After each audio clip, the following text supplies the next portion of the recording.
Welcome everyone to my presentation on budgeting for your New Year goals. My name is George Dillman, and I'm the Consumer Outreach Specialist with the Pennsylvania Department of Banking and Securities.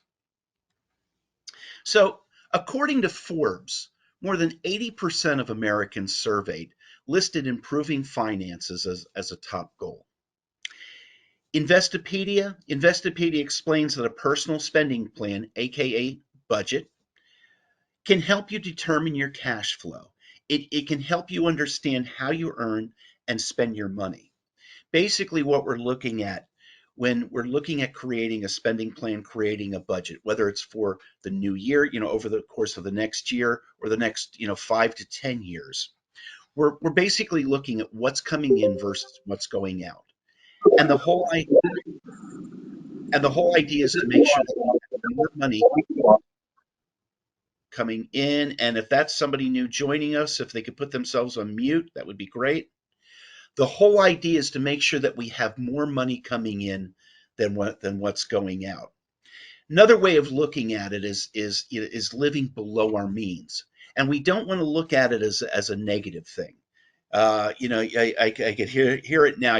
Oh, George, you're talking about what? Eating hot dogs and baked beans 5 days a week.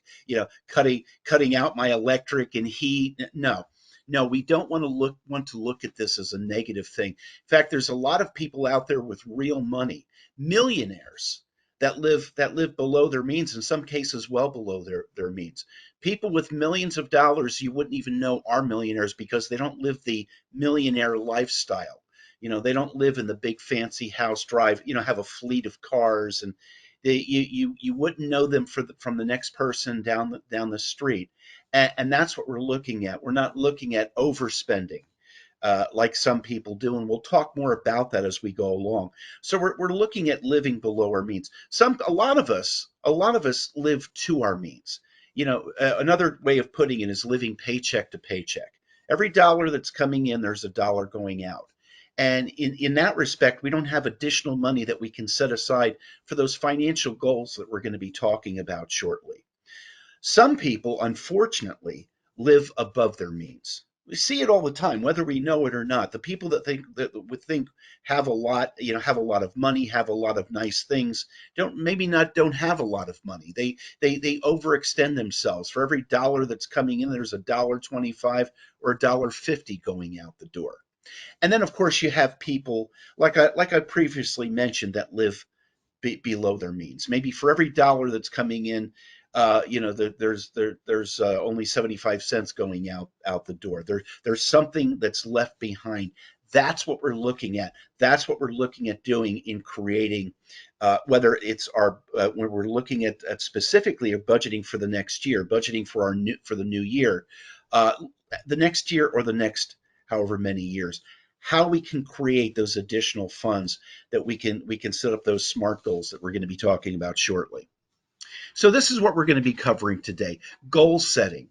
Again, looking at the next year, such as those holiday expenses, those end of year holiday expenses. We just came out of a holiday season.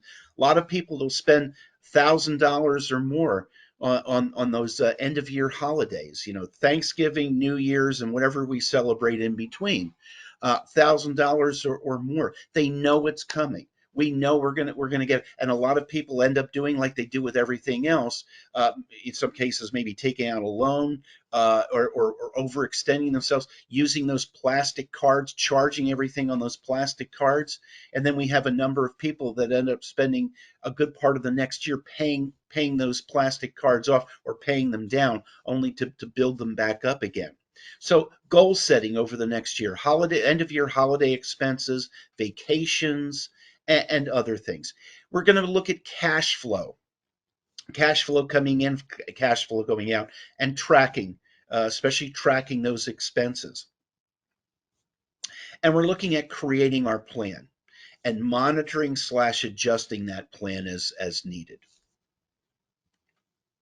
All right, according to Money Geek, many people may still be paying on credit card debt that they took on in 2021. We pay it down and then we add more. pay it down a little bit and add even more. Some cases, they just continue to go up. In 2021, the average holiday spending per person was over $1,000. More than one quarter of Americans regret their level of holiday spending. Most wish they'd spent less, but some regret not spending even more. That's something else. If we don't set a number, if you will, we make that one of our goals. And again, we'll be talking about that shortly. But if we set ourselves a number, it makes it a lot easier to stay within that number. If I say I'm going to spend $1,000 this year on gifts and for those end of year holidays, much easier to stick to that. We'll talk more about that as we go along. Credit cards were the payment method of choice, with 65% of holiday spending uh, paid for with credit cards. The more credit cards someone had, the more of their spending they financed with credit. And again, we put everything on those plastic cards, and we may spend the next 5, 6, 7, 8 months, maybe the next year, paying those down. And then guess what? The following year comes, we start all over again, and we're continuing to pay those high interest rates in some cases on those cards. So again, we're looking at what's coming in versus what's going out, and making sure that we have more coming in than going out, with enough additional funds in between that we can set aside for those SMART goals that we're looking to set up. Now, I sent Natalie, not first of all, I sent Natalie Kaplan a copy of the a PDF version of this presentation. For anybody watching the presentation, they'd like to have a copy of it, they can reach out to her. Also, there's handouts I have of three different forms we're going to be talking about tonight that I sent her. We'll be talking about those, starting with a financial goals worksheet. You know, listing those SMART goals we're looking, and again, we're zeroing in on the next year, those SMART goals that we're looking to achieve over the course of the next year. What is a SMART goal? That's a goal that is specific, measurable, attainable, realistic, and has a time frame to it. Doesn't have to be anything long and drawn out. As I say all the time, it doesn't have to be the next Gettysburg Address. Something as simple as, I will save $1,000 for my holiday expenses over the next 12 months. Let's make sure that is a SMART goal. Using that as an example, let's make sure specific, $1,000. I think that's a specific number. By the way, experts say that if we set not only what they call term as a specific number, but an exciting number, but if we set a specific number for our goal, much more achievable than a non-specific number. Rather than saying I'm going to save a lot of money, ahead of time for the end of year holidays. What's a lot of money? That's going to be different from one person to the next. And I don't have, but if I give myself a set number, much more achievable that way. So specific, I think it's specific with $1,000. Measurable, I think we can measure that. Attainable and realistic, that's going to be up to us, isn't it? And here's the example. If I say I want to save $1 million for the end of year holiday goals, and I'm making $10 an hour in my job, not very realistic, and it's going to be very difficult for me to attain that number. I'm being silly, but I think you know where I'm going with this. So that's going to be up to us, and in some cases, how we can create those additional funds. Where can I cut back? Where can I create some additional funds that I can set $100 a month aside over the course of the next year, that I have roughly $1,200 at the end of the year to cover those end of year holiday expenses, so I don't have to put much of anything on that plastic card that I have. So attainable and realistic.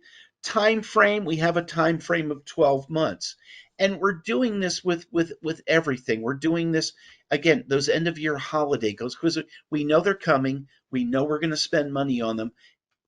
Can we put that money aside ahead of time? And where can we get that money or create it to set aside? Those vacations that a lot of people like to take every year, husband and wife, the two kids, every year they like to go take that nice 1 week vacation down to the shore. They know they're going to do it, rather than slapping something else on the credit card and continuing to pay those minimum payments on that and those high interest rates. Hey, honey, can we set that aside over the course of the next, we know we're taking the vacation. The same thing. Can we set $100 a month in this scenario, by the way, can we set $100 a month aside over the course of the next year? So next year comes, we have that money that we need to pay for that vacation. And we're doing that with that and other things. So, what are your goals? Again, we talked about we're zeroing in on the goals, but when we're looking at goals, we're looking at basically three types of goals: short-term goals, mid-range goals, and long-term goals. Short-term goals might be those goals that we're looking to achieve over the course of the next year or so. Again, the end of year holidays, the expense, the vacation, car insurance. There's a biggie, isn't it? A lot of us that drive cars, and we got to pay that insurance bill every year. How many people do, I used to do this. We'll pay that off quarterly or even monthly. And by doing that, we're paying even more on top of what we're already paying for car insurance. Can I find the extra funds to set aside over the course of the next year, that I have the money I need to pay for that car insurance, as opposed to putting something else on the credit card, or again making those payments at higher rates. So we'll look at things. We're going to be talking about um, um, emergency funds, short-term funds slash emergency funds at some point later on, and that could be one of our goals. When we're looking at mid-range, a good example might be the next car purchase. Maybe a couple buys, they every 3 to 5 years they buy, I won't say a new car, maybe a new used car, or a newer used car every 3 to 5 years. So where can we come up with the funds to set aside over the course of the next 3 to 5 years to purchase that next car? Long-term goals, I like to key in on retirement. Statistics show that 45 to 50% of Americans retire with nothing to fall back on but a Social Security check. As most of us know, it's going to be very difficult to get by on just a Social Security check. So, what can we do to be part of that other 50%, to set funds aside over the course of the next 10, 20, 30 or 40 years, that we have something in addition to that Social Security check to fall back on in retirement? But again, for our practices today, what we're looking at today is what we can do, and great for somebody who's just starting out. Maybe I haven't started any type of created any type of a spending plan, created any type of a budget, and this may be a great place to start. What are one or two things I could do over the course of the next year to get started with that, and then maybe add to that over the course of the next year, and so on and so forth. So, in order to meet goals, you must understand your financial situation. We're talking about cash flow. What's coming in versus what's going out. And when we're looking at cash flow coming in, anything coming into the coffers, so to speak, right? In the form of paycheck, uh, investments we might have. If I'm already retired but I'm still working, maybe a paycheck plus a social security check. If I'm an older person, a husband and wife, they have an older son or daughter living with them, paying them room and board, even if it's something just something nominal. Whatever's total is coming in, cash flow coming in versus what's going out in the form of expenses. And when we're looking at expenses going out, we're basically looking at two types of expenses: fixed expenses and flexible or variable expenses. Fixed expenses might be something like the mortgage, the rent, car payment, insurance, versus flexible or variable expenses, such as utilities, groceries, entertainment. The flexible or variable expenses, they're going to vary one of two ways. They can either vary naturally, or we make them vary. And here's the example that I use. Husband and wife, everything in their home is electric, right? The lights, everything, the stove, everything's electric, including the heat and the air. And they one winter, you have a very mild winter, and they're hardly even running the heat that winter. And the electric bill is going to be lower, maybe a lot lower because of that. That's a natural variation, right? It depends on what the weather is like, depending on how much I'm running the heat or the air, heat in the winter or air in the summer, versus one spouse going to the other. And again, a scenario here: one spouse going to another and saying, "Hey, honey, I realize that if we lowered the thermostat 5 degrees in the wintertime and we raised it 5 degrees in the summertime, I think it would still be fairly comfortable." And I figured by doing that, we could probably save ourselves $50 or $60 a month just by doing that, our electric bill. So we're in that case, we're making it vary. We're doing something to make it vary. Groceries, entertainment, same thing as far as making it vary. Versus again, fixed expenses, expenses we really can't do anything about. Or can we? You know, we think about fixed expenses again, like rent or mortgage, right? You know, unless we're locked into it, say I rent, and unless I'm locked into a lease for the next year or two, could I shop around, especially with rents, how they're going up? Could I shop around and maybe find a comparable place, same size, same number of bedrooms, same type of development, apartment complex that I'm currently living in, same convenience to local things, everything, and I can save myself $200 a month. I make the move. I've just made that turned that into a variable expense. Insurance could be the same thing. I shop around every 3 to 5 years. I shop around for new car insurance because normally those insurance rates go up every year, but those starter rates seem to stay about the same. So every 3 to 5 years, I shop around for car insurance. The last time I did it, I saved myself over $400. So my whole point here is when it comes to fixed expenses, we don't want to discount them. They could also be variable. We could also do something about them. Is there something we could do to cut back on them or swap out? I love swapping out versus cutting back, getting the same bang for less buck. And the rental situation is a good example of that. I get the same comparably the same apartment that I just came from, and I have an extra $200 now in my pocket to use for those financial goals that I set up just by swapping out rather than cutting back. All right, so what we're looking at doing is we're looking at tracking our spending. Again, we're looking at cash flow coming in versus what's going out. So we want to track everything that's going out the door over at least over the next 30 days. Some experts, I personally recommend longer, because if you track for 30 days and you have an unusual month, you don't have a good average. It might throw everything off, but if I do it over 60 or 90 days and I get myself a good average, I have a good average over what's going out the door uh, uh, on average on a monthly basis. But at least 30 days, I'm going to track everything that's going out the door in the form of expenses. At least two reasons why we're doing this. First of all, I think a lot of people tend to think that they do have more coming in than what's going out, and I think they surprise themselves. They track everything that's going out the door over the course of the month, and they may surprise themselves that they're either living paycheck to paycheck, or in some cases they have more going out than what's coming in.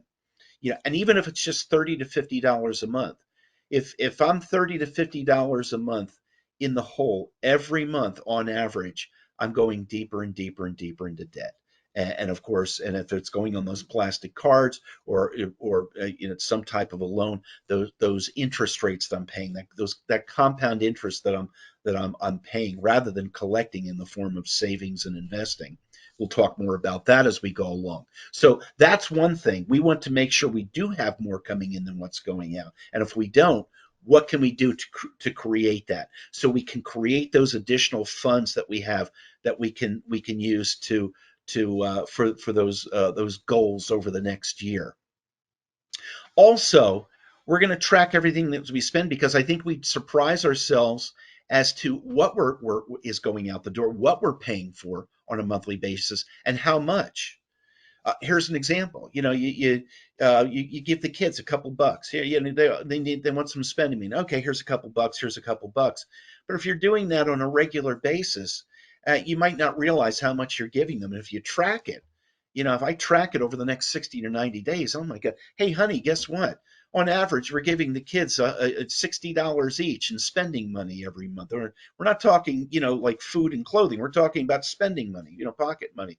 Um, that's $120. Maybe we could cut back on that. Maybe we could do something about that. Cut down on what we're giving the kids, or something like a pack of gum. I go into the store and buy a pack of gum. I buy that pack of gum. I need to keep track of that because, heck, for all I know, maybe I'm a gumaholic and I'm always chewing gum. And maybe I'm on the road a lot with my job and I'm stopping here, this convenience store, that convenience store, pack of gum here, pack of gum there. And maybe it's the same thing. I finally track it and, oh my God, I'm spending $60 a month on chewing gum. So that's the other thing. Are there things that we're spending? We don't realize we're spending that much on that we could maybe cut back, or again, in some cases, if we can swap out. And there's another good example of swapping out with the gum.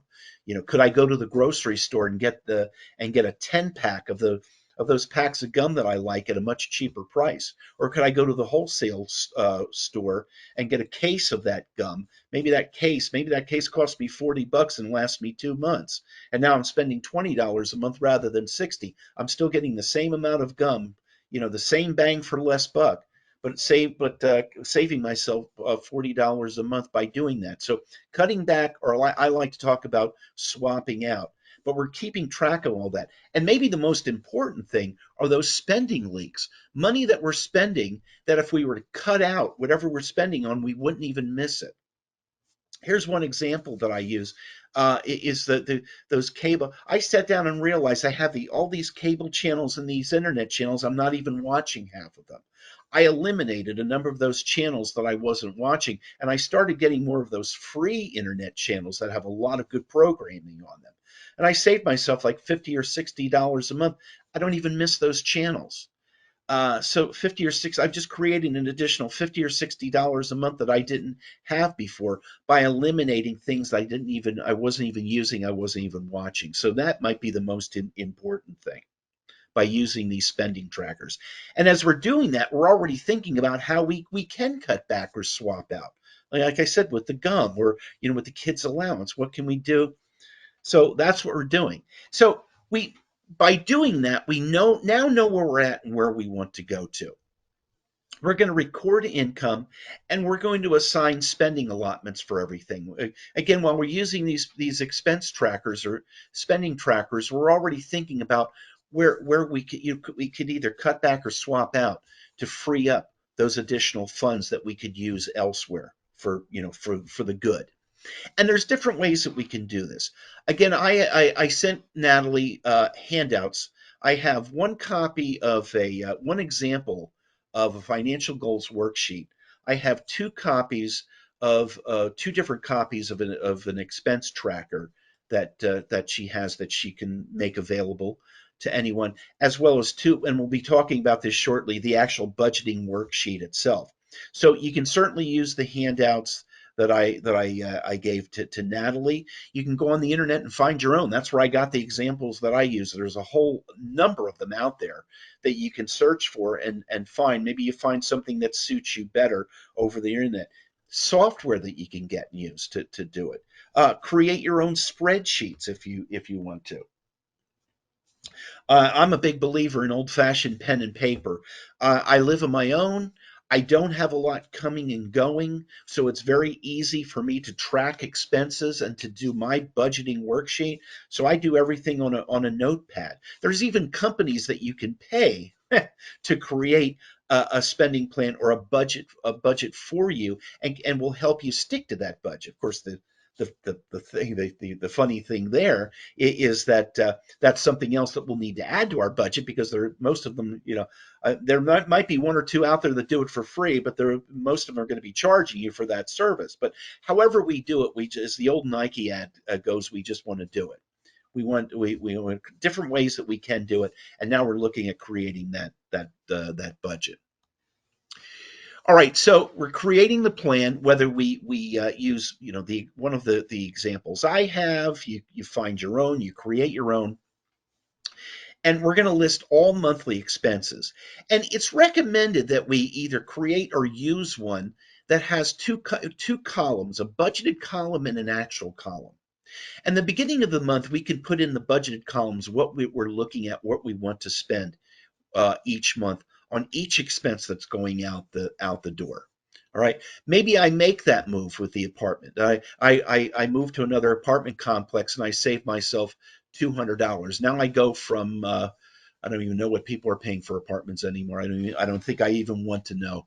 But say I go from $1,000 a month to $800 a month. So I'm now budgeting $800 a month for my rent, and I've just freed up $200 that could be used elsewhere. With that one move, could $100 a month go to be put away every month for that vacation that me and the wife like to take? Could the other 100 be put away every month for the end of year holiday expenses? This is how we're looking, creating those additional funds for those goals that we're looking to create to cover the cost of over the course of the next year. Um, Same thing like with the gum. I go from $60 a month to $20. I now budget $20 a month. I've created an additional $40 that could be used elsewhere. We decide we're gonna give the kids spending money at the beginning of the month. We're gonna give them $40 each at the beginning of the month. Maybe we talk to them about what we're doing with budgeting. Maybe we help them budget their own spending money so they can spread that out over the course of the month, and then and so it covers the whole month, and then the beginning of the next month they get another $40. So we're going to budget $80 for spending money, but we've just freed up another $40, and we're doing this with everything. We turn the thermostat down 5 degrees in the winter, turn it up 5 degrees in the summer, and maybe by doing that we're creating an additional $60 in savings. So we're going to budget $50 or $60 less and plug that number. And we're doing that with everything that we have going out the door, or if we can, and creating those additional funds. If we use the two columns at the end of the month, what we can do with the actual column is we can now see how we did. We fill in what we actually spent during the course of the month on each one of those expenses, and we see how we did. Did we go over budget? Did we go under budget? Did we hit the budget? And if we went over budget, is there something that we can do to stay under budget next time? If we stay under budget, maybe we consistently stay under budget on something, and maybe we could rebudget at a lower number. We freed up even additional funds. So this is what we're doing, and why it's good to create a budgeted column and an actual column. All right, sometimes income and debt don't balance. What can we do? Up until this point, we talked mainly about either cutting back, or again, I like swapping out. You know, getting the same bang for less buck. But could we, rather than what's going out, could we look at increasing what's coming in? Maybe a husband and wife. Again, one of them, maybe the husband doesn't have any hobbies. He has a lot of free time on top of his full-time job. He says, "Hey, honey, I'm going to go out and get a part-time job," and that's how we're going to bring those additional dollars in that we can use to set aside to pay for those SMART goals. Taxes is another good example. Say a family, a husband and wife, they do their income tax return every year, and they get about $1,000 back every year on their income taxes. And maybe one says to the other, "Hey, honey, what if we get that $1,000 check? We get about $1,000 every year on our income tax return, rather than just blowing that money like we normally do. How if we take that check and we open up a holiday fund, and we drop that check into that holiday fund? Maybe we could pad it a little bit along the way, but with that check now we have at least most of the money we're looking at for the end of the year to pay those holiday expenses." So can we bring more in? Can we increase what's coming in? And of course we can look at expenses of what's going out, and cutting back or swapping out to free up those additional funds. Housing costs. We'll talk more about housing costs shortly. Transportation is a good one. Husband and wife, they both work. They both go. They both work. They both go in separate directions for their job. They have two cars. But maybe after they retire, they're doing everything together. They don't need the extra car. Hey, rather than having two cars, how about if we get rid of both and we get one car, and we've cut back on insurance, on gas, and things like that. Um, Food, entertainment. Oh, say a family likes to, every Saturday, husband and wife likes to take the two kids. They like to do something fun as a family every Saturday. They go out to their favorite chain restaurant for a meal and go to a movie afterwards, or they go out to have a meal and go play miniature golf or something. They like to do every weekend. They like to do something fun as a family. Maybe one says to the other, "Hey, what if we cut that back to every other week? We go out every other week as a family and do something, and maybe the weeks in between we either stay at home, you know, we cook a meal together, cook something fun, burgers or whatever. We do it together as a family. We eat together, and then we sit down and throw a good movie or two on one of the movie channels that we have we're paying for, and we make our own homemade popcorn. Or if it's a nice day, maybe we do something in those in between weeks. We do something that's not going to cost us much of anything. Maybe we go for a nice hike out in the mountains. We pack our own lunches, or go for a nice bike ride and pack a picnic to take with us on the bike ride. Something that's not going to cost those in between weeks, and we cut back that way. We think about just things that we can do to again, either to cut back or swap out to free up those additional funds. Now, we need the basics, right? Food, shelter, clothing, and transportation. But once go beyond the basics and increase our quality of life, and this is where some people get into trouble. The wants as opposed to the needs. You know, I need a car, but I really want that top of the line Mercedes-Benz Sports Edition car at whatever they're selling for now. Probably six figures for one of those cars nowadays. Um, Another way of putting it is the old keeping up with the Joneses. I think we're all still familiar with that saying, keeping up with the Joneses. The Joneses down the street bought brand new, top of the line, all the bells and whistles, matching SUVs, and they're parked in their driveway. Now we feel we have to do the same thing. The Joneses bought a bigger and grander house. We have to follow suit. They're going on nice, luxurious vacations out to nice 4 or 5 star restaurants all the time. We have to do the same thing. They're buying designer clothing. For all we know, we're keep trying to, a lot of people trying to keep up with the name, but keeping up with the Joneses. For all we know, the Joneses may be one paycheck away from total financial ruin. And it's, at least in some cases, probably are, because they're so far in debt because they have to have this, they have to have that. And now we're following suit, and we're going down the same path. Going back to what I mentioned earlier in the presentation, probably better, people better to emulate are those people that actually have money that you wouldn't even know have money. Those millionaires that you don't even know are millionaires because they don't live those lavish lifestyles. They live in an average house with the finger quotes, drive an average car, wear average clothing. People you wouldn't even know have real money because they're not out uh, spending it all, if you will. One example that I use, a gentleman that I quote all the time, and I talk about all the time, is Warren Buffett.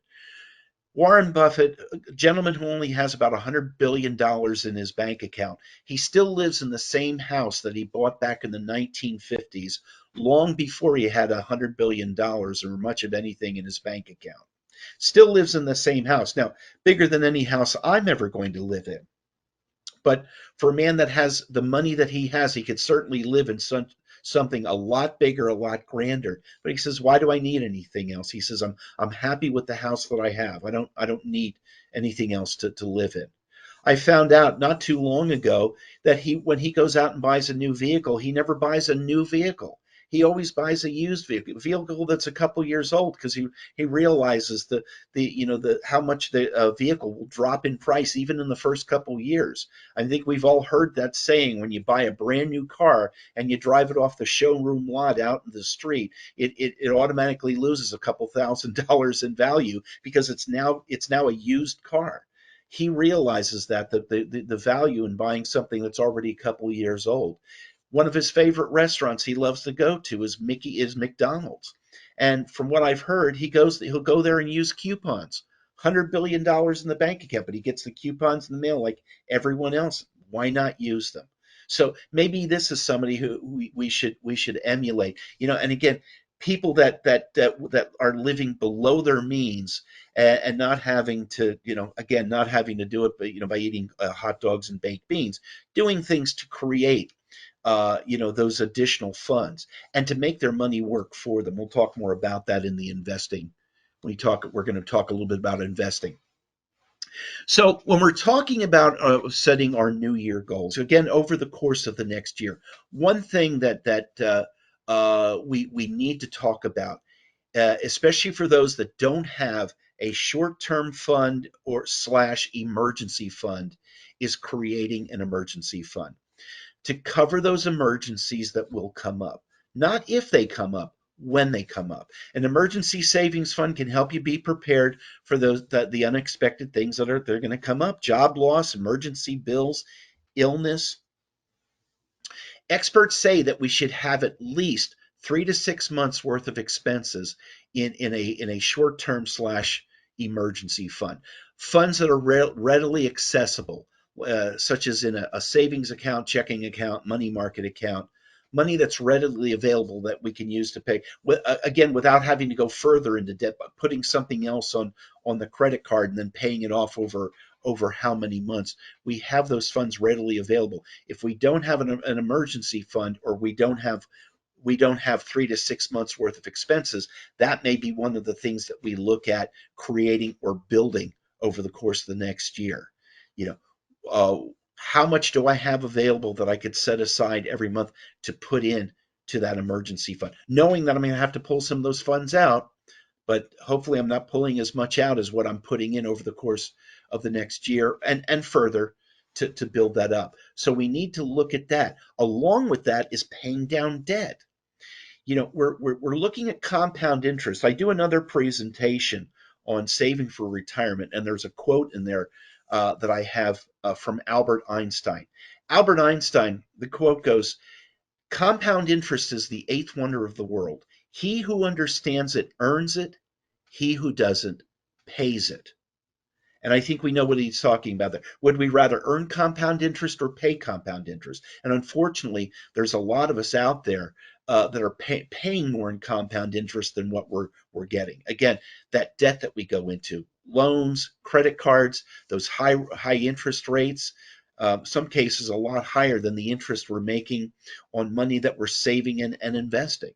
So we want to turn that around. So for those of us that have debt, maybe I have a credit card that has $1,000, $2,000, and it regularly stays at that. I pay it down, but then I add to it, and I'm constantly paying those high interest rates on the card. Maybe that's something else I can key in on over the course of the next year to pay that down. Whatever I can come up with to pay that down over the course of the next year, to pay that down, pay that off, so I'm not paying those high interest rates. As you progress and make your spending plan a habit, we have to consider, again, funding that emergency account. That is key. One thing that we can, could and should look at, as well as, along with that, paying down our debt. Maybe those are the first two things I can concentrate on over the course of my first year, if I'm a newbie at this with creating a spending plan. Those SMART goals, creating those SMART goals. Again, the emergency fund would be a SMART goal. I need X number of dollars over the course of the next year to have at least 3 months worth of expenses in my emergency fund. Where do I come up with those additional funds to set aside to to fulfill that goal. Same thing with paying down debt, and maybe again with the end of year holiday expenses, the vacation, the car, and other things that come along. And we're looking at reevaluating our priorities. Again, we're not talking about eating hot dogs and baked beans 5 days a week to try. No, what can we do? What can we cut back on? What can we swap out? I make a game out of it. I enjoy it. I enjoy when I save money on something. I get the same bang for less buck, and I've actually, I'm creating more additional funds that way. I'm a coffee drinker. I love my coffee. Here's my coffee right beside me. But guess what? I've started creating making more of my own coffee at home, taking it with me rather than stopping at the fancy coffee shop for a coffee, at $4 or $5 a pop. Do I still do it? Oh yeah, I still treat myself once, a couple times a month. I'll stop at a place and get a nice coffee. But a lot of times I'm making my own coffee. We usually we look at that, people that like to do that. We see it all the time, whether we personally drink coffee or we see other people doing it. Every time I pass by that fancy coffee shop down the road from me, no matter what time of the day, I usually see a line of traffic at their. They have a pickup window, just like fast food places. They have a pickup window, and there's always a line of traffic, people waiting to pick up their cappuccino, their latte, their frappe, kappa, mocha, whatever. Um, and 4 or 5, if they're doing this every day, even you say $4 a day. If I'm doing that every day, it's $120 a month. Is there something that I could do to cut back? Could I go every other day? And the days in between, make my own coffee at home. So we take a look at that. Can we lower the thermostat 5 degrees in the wintertime, raise it 5 degrees, and still be comfortable and free up some additional funds that way? So we take a look, we reevaluate, see what we can either cut back on, swap out, or what we can bring in to fulfill those goals we're looking to create. We're going to zero in on certain things like housing expenses. Um, with housing, could we've already talked about the rental. I've used that rental as an example. Same thing with a mortgage, right? Even though mortgage rates have gone up a little bit, if I took out a mortgage some years ago at an even higher rate than what I would get now, could I remortgage and lower that rate and save some additional funds that way? Again, another so-called fixed expense that could be variable, especially again if if I'm paying 8, 9, 10% on my mortgage. I took it out some years ago when mortgage rates were higher. Could I save some money that way by remortgaging the home at a lower rate? Could I move, if I'm renting, move and get it comparably the same place at a better price? Could I downsize?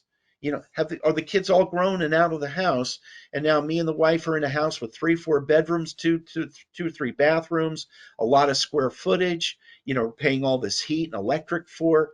Can we downsize to a smaller home or to a condo someplace and save some money that way? Could we relocate to another part of the country? Certain parts of the country where you could move to and save some money. A good friend of mine who lived outside of Philadelphia, in the Philadelphia area, who him and his wife, when he was working, the job that he had at one time, he moved around the country, and they lived down in Columbia, South Carolina for a couple of years, and they realized how much cheaper it was living in starting with the house, living in South Carolina, the Columbia area, versus where they were living outside of Philadelphia. When they retired, they relocated back to Columbia, South Carolina, ended up selling their small ranch home for almost $300,000. Again, the cost of living where they lived at outside of Philly. Bought a house, God, almost, I don't even say bigger than the ranch house they moved from. Had one more bedroom, one more bathroom, and they paid $150,000 for that house, basically half of what they sold the other house for, and a lot of the other expenses were a lot lower as well. So could I relocate to another state? Could I relocate to another country? Not everybody's cup of tea, but one of the reasons why there's 1.5 million Americans and retired Americans and Canadians living in Mexico right now, retired and living in Mexico because the cost of living is so much cheaper. Their dollars go so much further. So we think about things we can do when it comes to housing expenses. Utilities, we've talked about utilities. Again, if I downsize to a smaller home, I'm going to save on those utility bills. We talked about lowering the thermostat in the winter, raising it in the summer. Oh God, this is small print. As far oh, okay. Um, Moving on. I can't read. There's something in my way. I couldn't read that one. I may have to come back to that. Updating subscriptions. We talked about that too. Those cable channels and internet channels that a lot of us have. Could we cut out some of that, maybe a lot of that, and free up some additional money that way? Oh my God, I have all these movie channels. I'm not even watching half of them, or there's a lot of duplications. And one thing I was watched this video one time on saving. On saving. And gentlemen, one of the things the gentleman talked about was, a lot of these movie channels, you're not locked into a long-term contract. And maybe there's one or two programs that you like to watch on one of these movie channels, but once you binge watch those programs, you don't watch it until they come out with the next series. He said maybe what we could do, we have say Hulu, we have one or two favorite programs on Hulu we like to watch. We get a subscription to Hulu for a month.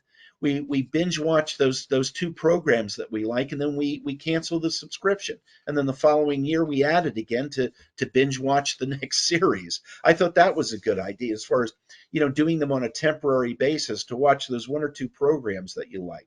Or maybe we could just eliminate them totally. And again, a spending leak. We wouldn't even miss it if we got rid of it.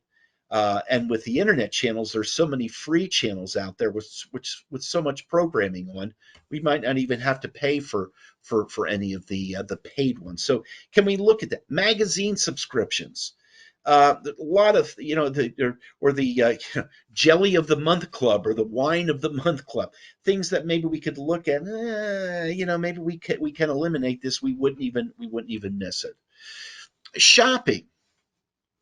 Shopping with a list. You hear this all the time. Before you go out and shop, make that list, and then you go out and you just get what you need on that list. We don't get distracted by other impulse items. We go out for 10 items, we come back with 60 all the time. So we create a list and we stick to that list when we go out and shop. Review sale ads. On items that we're looking or maybe waiting for that next sale. Plan what you'll buy based on need rather than wants. Remember, not all deals are a good buy. Coupons, and I'll use coupons as an example with that last one. And I hear this all the time. Are coupons really a good deal? If I get a coupon and I use it on something and I save myself, say, $1 off that. But if I wouldn't normally buy that item, if I'm only buying it because I have the coupon, am I really saving anything? Am I still spending money on something I wouldn't have purchased if I didn't have that coupon? So something else to look at. Now, we're going to talk a little bit about investing. Even though it's not part of our short-term next year goals, I'm now required to talk about, of investing as part, and it is an important part of creating a spending plan. We're looking at long-term goals, but again, it can be an important part. As I mentioned before, that statistic that 45 to 50% of Americans retire with nothing else to fall back on but a Social Security check. And we really need to have something in addition. What can we put aside? If you could save $30 a month by taking one or more of those savings tips and investing those funds that you've created. And you see in this example We're using 30. Oh, yeah, they're $30 a month. We're going very conservative with the interest rate, by the way. I would think we could get a higher rate of interest, especially if we're looking at like stocks, things like that. But we're going with 5% here over 10 years, and you see what we can accumulate over 10 years. Um, Beyond 10 years is when, by the way, is when the compound interest really starts to take off. We're going to talk about that shortly in the compound interest snowball. How even at $30 a month, how that can really add up, especially after the first 10 years, because the amount that we see at the bottom isn't a huge amount, but it really does start to take off with compound interest after the first couple years. Now, can we add investing as a line item on our budget? Can we put that in there? That $30 a month, especially if I have it taken out. A company automatically deposit automatically to a separate account. Um, that's not easy for us to access. If I work for a company that has a retirement plan that will automatically take money out of my paycheck to put into that retirement plan. Again, even if it's $30 a month, if I have it automatically taken out, you don't even miss it really. And now you're already budgeting. That money has already been set aside, so we don't have to worry about where am I going to come up with the additional funds to put away for investing. It's already done. Or I have it automatically taken out of my savings or checking account to put into an IRA or a Roth IRA.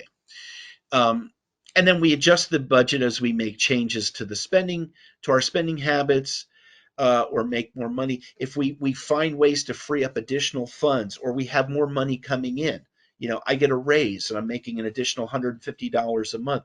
Could part of that additional money go towards? Can I add another $50 a month now to what's being put away? Could I go from $30 a month being automatically taken out to $80 a month or more? As I look at other cutbacks, I look where I can free up additional funds, and or I get raises, promotions, and I have more money coming in. Did you know that some investment accounts can be opened with as little as $0 in them? And a good example of that is those retirement accounts that we can set up with an employer. Not all employers have them. Some employers that do have them don't have good ones. So we got to make sure it's a decent retirement plan with an employer. But if it's available, we don't need anything to start. Some of them you do need to have some funds to start. Some of them you don't, like those retirement plans with employers that don't have anything in the account, and they just start taking it out and putting into that account. Good things take time, and we talked about that. Um, with the first 10 years, we're probably not going to see much of anything the first 10 years or so when we're putting it away. But as compound interest really starts to kick in, it really starts to take off. And that's where we talk about the compound interest snowball. We start with a little bit and we just keep adding to that. And with interest and dividends and additional interest and more money that gets put in over the years, it really starts to build. The compound interest um, the compound interest or investing snowball. Just like a snowball rolling down the hill, the further it goes, the faster it gets, and the faster it gets, the more it accumulates even faster and gets huge. When I have a graph. I don't have the graph in this presentation, but it shows on that graph how at the first 10 or 15 years you don't see much, but after about the first 10 or 15 years, that compound interest really starts to take off, really starts to accumulate, even if you're not putting much into it. So here's the two examples of the power of compound interest. Sam has a friend who puts $100 a month away, but he's not going to put it anywhere that's going to earn him compound interest. He's going to put it underneath his mattress or buried in jars out in his backyard. He does this religiously every month for 40 years. At the end of the 40 years, with no compounding, he has about $48,000. Not bad, not bad. Sam does something else. Sam decides to invest $100 a month into in an interest bearing account that's gonna earn him compound interest. uh, on that $100 a month that he puts away. This is we're using that 5% interest rate again, and as I mentioned before, we could probably get better rates, especially if we tie more into stocks, and that's a whole thing on investing, which we're not going to get into. But with Sam, with his compound interest over the next 40 years, he's going to have close to $150,000. A little bit more than what his friend has with no comp. So we see how compound interest, and again, it just at some point it really starts to take off, really starts to accumulate. Now, if you are investing, it might be good to have a financial professional to work with. Brokercheck.org is a site that we can use. It's through FINRA, the Financial Industry Regulatory Authority, where we can look for or check out if we already have a financial professional we're looking at working with. We can research financial professionals out there, like if we're looking for one in our area, we can find out if they're registered and what they can or can't do for us. We want to first of all we want to make sure they're licensed and legit. If they're not licensed, they're not registered, big red flag. It's probably some type of scam that they're running. Um, it's going to give you this using broker checks going to give you information about their previous work history, see if there's any complaints about them, a lot of things that you can look up. How long they've been working as a financial professional. Are they here today and gone tomorrow, or have they been doing it for a while and they plan on doing it for a while? So if you're looking to work, it's recommended, especially if we have a significant amount of funds we're looking to work with, recommended we use a financial professional to help us with that. And this is one way that we can find a good financial professional with broker check. All right, bringing it back to our spending plan, our budgeting. Um, a spending plan isn't worth much if you don't go back and review it. Priorities and goals change. Make sure that you monitor and adjust as needed. Things are going to come, things are going to go. Maybe one of the things I'm looking at over the course of the next year, maybe husband and wife, they go out and buy new smartphones every 3 to 5 years. This is the year they're going to do it, and they're going to budget. They're looking at paying $300 for two new smartphones.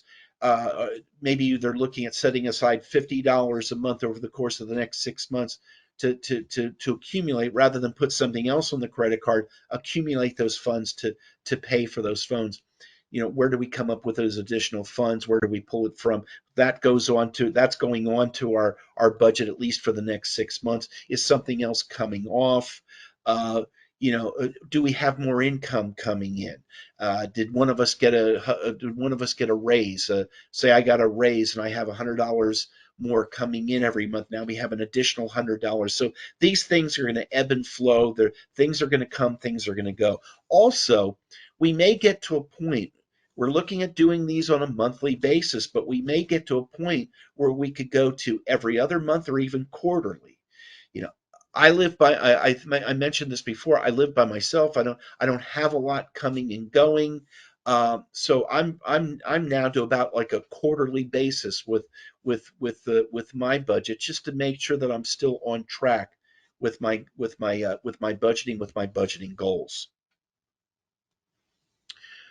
All right, so at this point, we've now completed the presentation.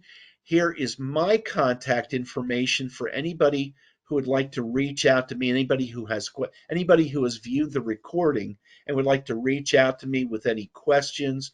You certainly can. And at this point, we've now completed the presentation, and we can certainly stop the recording. And I'd like to thank those who watched the recording for viewing it.